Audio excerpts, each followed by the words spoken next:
혹시 이런 경험 있으신가요? 내가 정말 좋은 마음으로 한 말인데 자녀가 갑자기 표정이 굳고 말수가 줄어드는 순간요. 심지어는 아무 말 없이 방으로 들어가 버리거나 휴대폰만 들여다보는 경우도 있죠. 그럴 땐 아니, 내가 뭘 잘못했나 싶은데 곰곰이 생각해보면 내 의도와 다르게 상처가 된 건 아닐까 걱정이 될 때가 있습니다. 이게 참 애매한 게 우린 자녀를 사랑하니까 잘 되길 바라니까 하는 말인데 그 마음이 있는 그대로 전달되지 않고 마치 비난이나 간섭처럼 들려버리는 경우가 많습니다. 저도 상담을 하면서 정말 많은 부모님들을 만나봤는데 거의 모든 분들이 이런 경험을 하고 계시더라고요.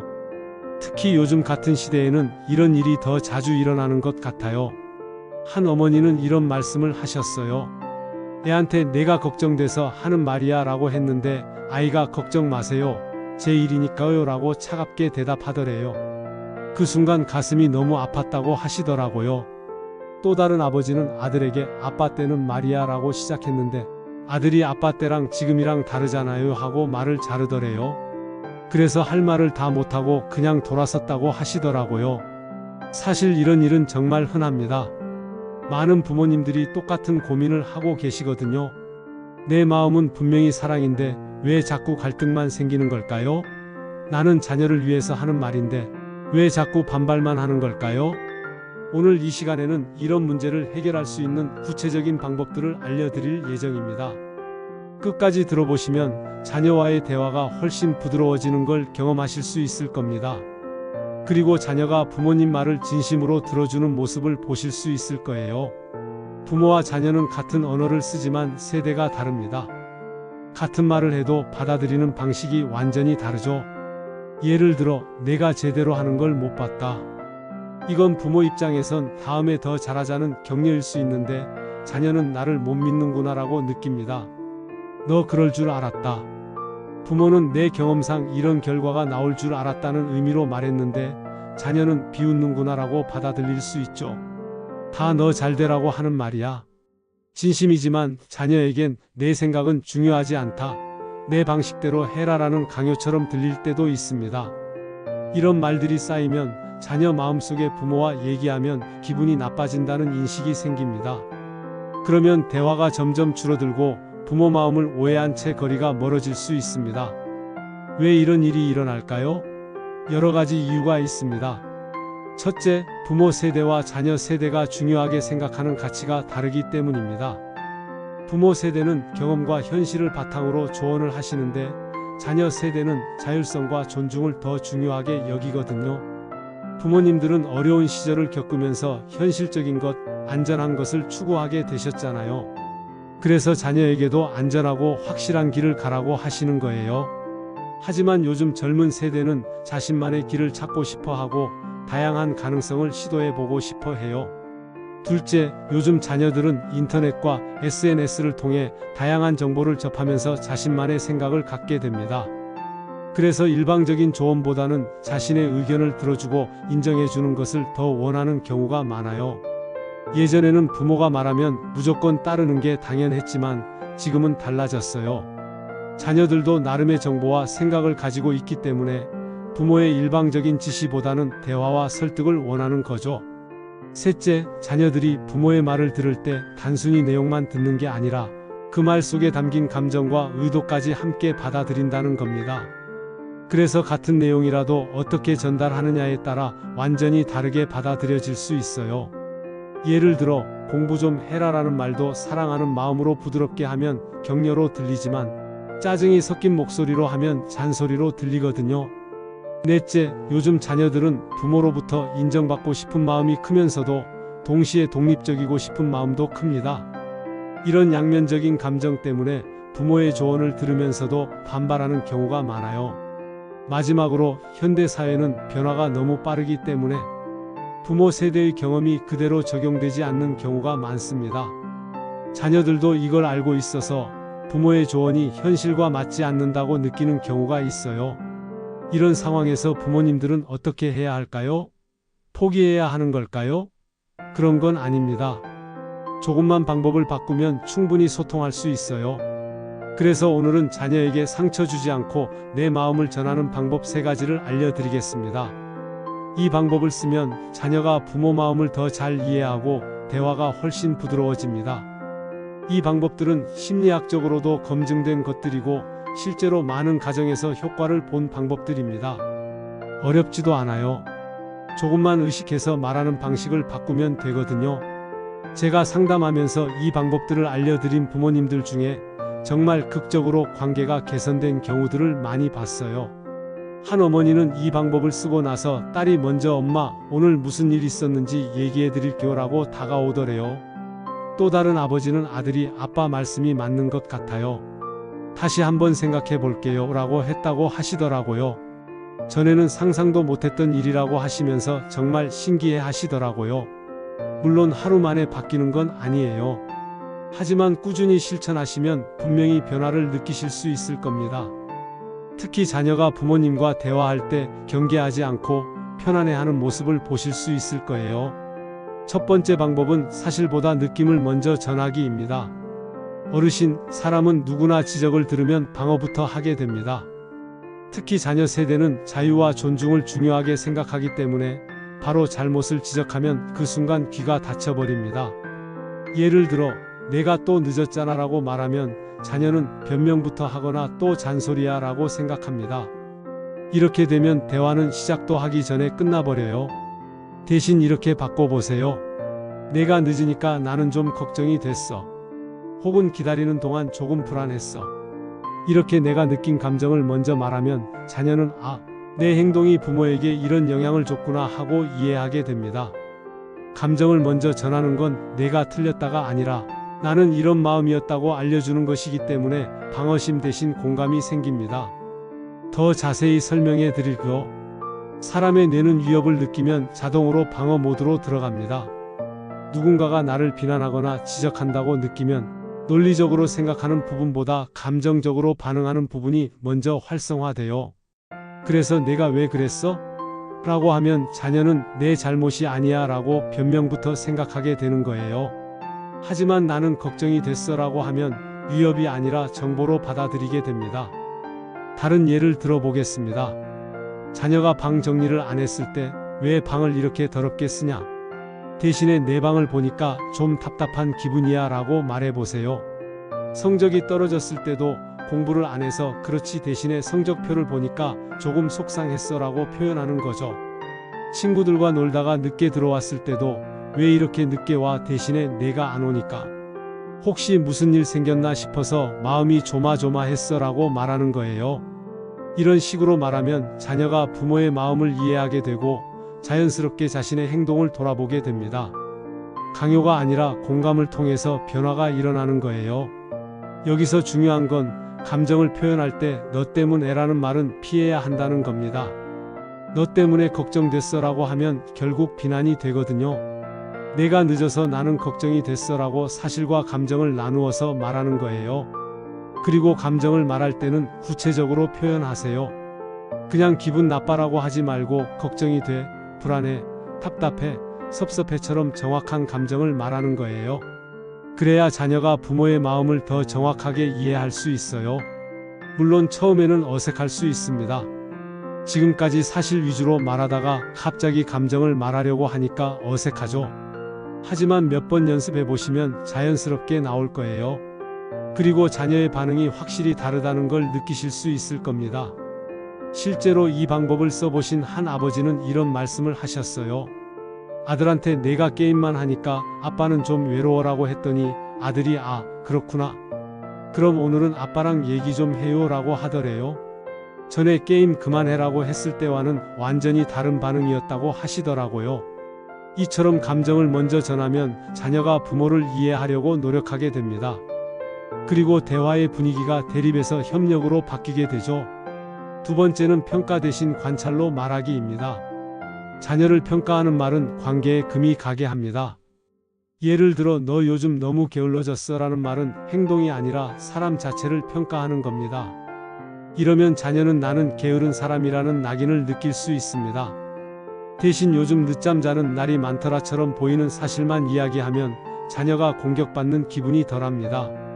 평가는 자존심을 상하게 하고 방어를 불러일으키지만 관찰은 개선점을 떠올리게 하고 대화를 이어가게 합니다. 차이는 아주 작아 보여도 듣는 사람 입장에선 하늘과 땅 차이입니다.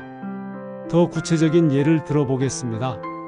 너는 항상 약속을 안 지켜 대신에 지난주에 약속 시간보다 30분 늦게 왔었지라고 말하는 거죠. 너는 정말 성격이 급해 대신에 오늘 3번이나 화를 냈더라고 사실만 말하는 겁니다. 이렇게 하면 자녀가 자신의 행동을 객관적으로 바라볼 수 있게 됩니다. 그리고 부모가 자신을 비난하는 게 아니라 단순히 걱정하고 있다는 걸 느끼게 되죠. 관찰로 말할 때 주의할 점이 있습니다.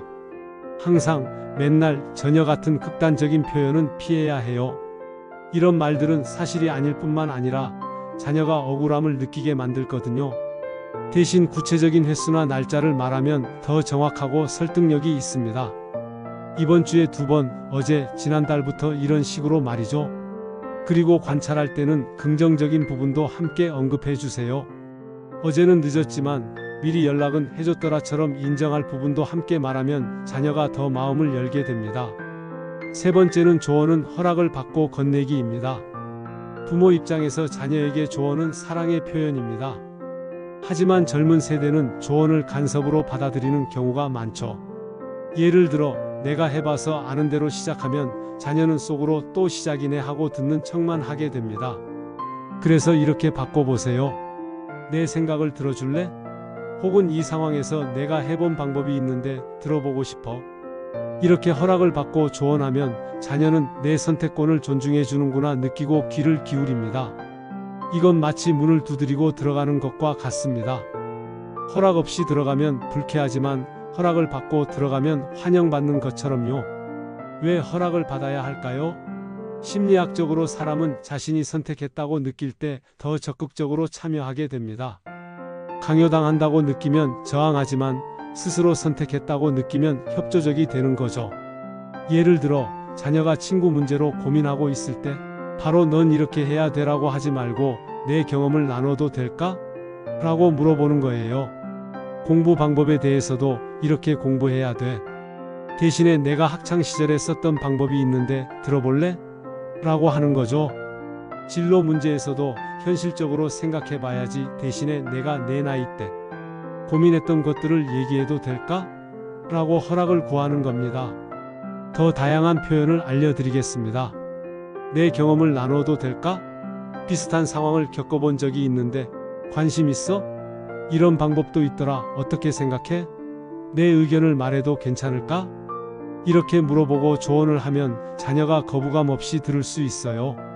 그리고 설령 조언을 받아들이지 않더라도 부모가 자신을 존중한다는 걸 느끼게 됩니다. 여기서 정말 중요한 건 자녀가 싫다고 하면 정말로 조언을 멈춰야 한다는 겁니다. 지금은 들을 준비가 안 됐나 보네. 나중에 필요하면 언제든 말해라고 하고 끝내는 거죠. 많은 부모님들이 이 부분에서 실수를 하세요. 허락을 구해놓고는 자녀가 싫다고 해도 그냥 말을 계속하시는 거예요. 그러면 다음부터는 허락을 구해도 자녀가 믿지 않게 됩니다. 실제로 한 어머니가 딸에게 엄마 경험을 얘기해도 될까? 라고 했는데 딸이 지금은 좀이라고 했어요. 그런데 어머니가 그냥 잠깐만 중요한 얘기야 라고 하면서 계속 말하시더라고요. 그러면 안 되는 거죠. 대신에 그래 알겠어. 나중에 필요하면 언제든 말해라고 하고 끝내야 해요. 이렇게 하면 오히려 자녀가 나중에 먼저 조언을 구해올 때가 많아요. 강요하지 않으니까 부담이 없어서 정말 필요할 때 부모를 찾게 되는 거예요. 그리고 조언할 때는 명령조보다는 제안조로 말하세요. 이렇게 해야 돼 대신에 이렇게 해보는 건 어때? 이런 식으로 선택권을 주는 거죠. 또한 조언을 할 때는 왜 그렇게 생각하는지 이유도 함께 설명해 주세요. 단순히 이렇게 해라고 하지 말고 내가 이렇게 생각하는 이유는 이거야 라고 근거를 제시하는 거예요. 그러면 자녀가 부모의 조언을 더 이해하기 쉬워져요. 마지막으로 조언이 받아들여지지 않아도 속상해하지 마세요. 씨앗을 심은 거라고 생각하시면 됩니다. 지금 당장은 효과가 없어 보여도 나중에 비슷한 상황이 생겼을 때 부모님 말씀을 떠올리게 될 거예요. 한 아버지는 아들에게 조언했는데 그때는 무시당했어요. 그런데 몇 개월 후에 아들이 아빠, 그때 하신 말씀이 맞는 것 같아요 라고 하더래요. 씨앗이 싹을 틔운 거죠. 이제 추가로 도움이 될 만한 팁들을 알려드리겠습니다. 먼저 대화할 때는 스마트폰을 내려놓고 눈을 마주치세요. 요즘 자녀들은 부모가 자신에게 집중하지 않는다고 느낄 때가 많거든요. 휴대폰을 만지면서 대화하면 아무리 좋은 말을 해도 진심이 전달되지 않습니다. 한 고등학생이 이런 말을 한 적이 있어요. 엄마가 TV 보면서 하는 말은 하나도 안 들려요.